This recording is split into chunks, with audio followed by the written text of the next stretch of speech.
I wasn't expecting one of the most enjoyable car shows of the year to be held in the car park of a village pub, but that's exactly what happened. When most people think of car shows, they probably imagine enormous exhibition centres, race circuits, or sprawling country estates. So when I saw an appeal online from the organisers of the Micheldever Village Fete looking for interesting cars to display at their very first classic car show, I was intrigued. I had absolutely no idea what to expect. I love car culture in all its forms, and I'll always support people who are willing to organise events like this. Every successful show has to start somewhere, so I was more than happy to bring along my 2002 Pontiac Firebird and help make the debut event a success. The setting couldn't have been more quintessentially English. Micheldever is a small Hampshire village, home to around 1,400 people a few miles north of Winchester. Interestingly, nearby Micheldever Station is associated with the first recorded automobile journey in Britain back in 1895. So perhaps it's rather fitting that the village has now added a car show to its annual fete.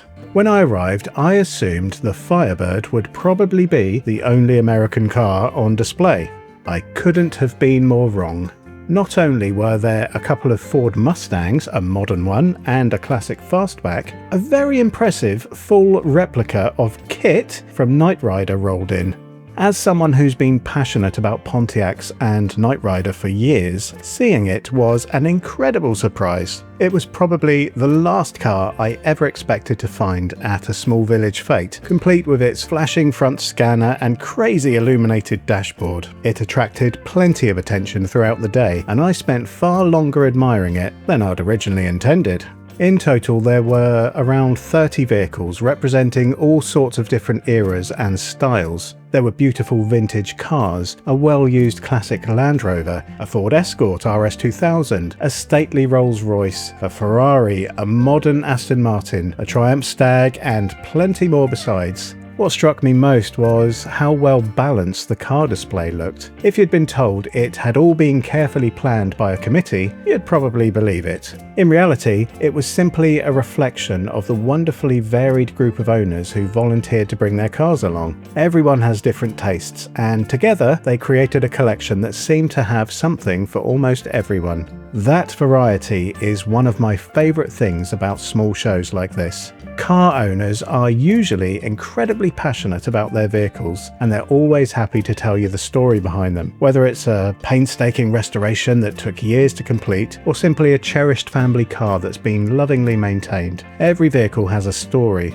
I've learnt an enormous amount over the years simply by wandering around events like this and chatting with the people who own them. Of course, the cars were only part of the day. Like many traditional British village fetes, there was plenty happening for everyone else as well. There were stalls selling plants, books and gifts. Children enjoyed the bouncy castle and games. There was a popular dog show, a tombola, and tractor rides which carried visitors on tours around the village. Judging by the queues, those were a real hit.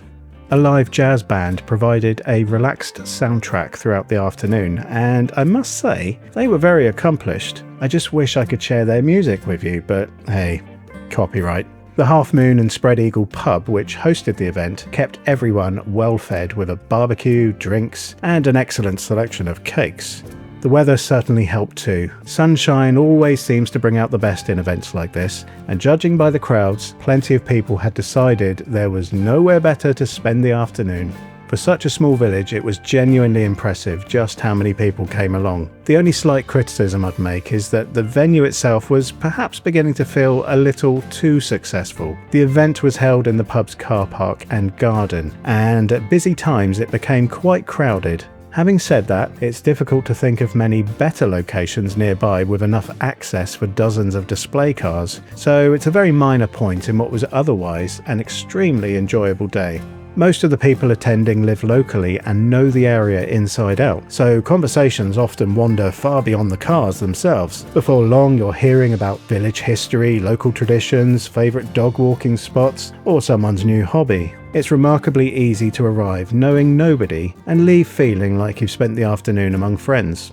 I think that's something Britain does exceptionally well. Visitors from overseas often head straight for London, Edinburgh or the Lake District, and understandably so. But if you really want to experience everyday Britain, events like this are every bit as memorable. They showcase communities coming together simply because they enjoy spending time with one another. Volunteers give up their time, local businesses lend their support, owners proudly display their cars, and families come together for a relaxed summer afternoon.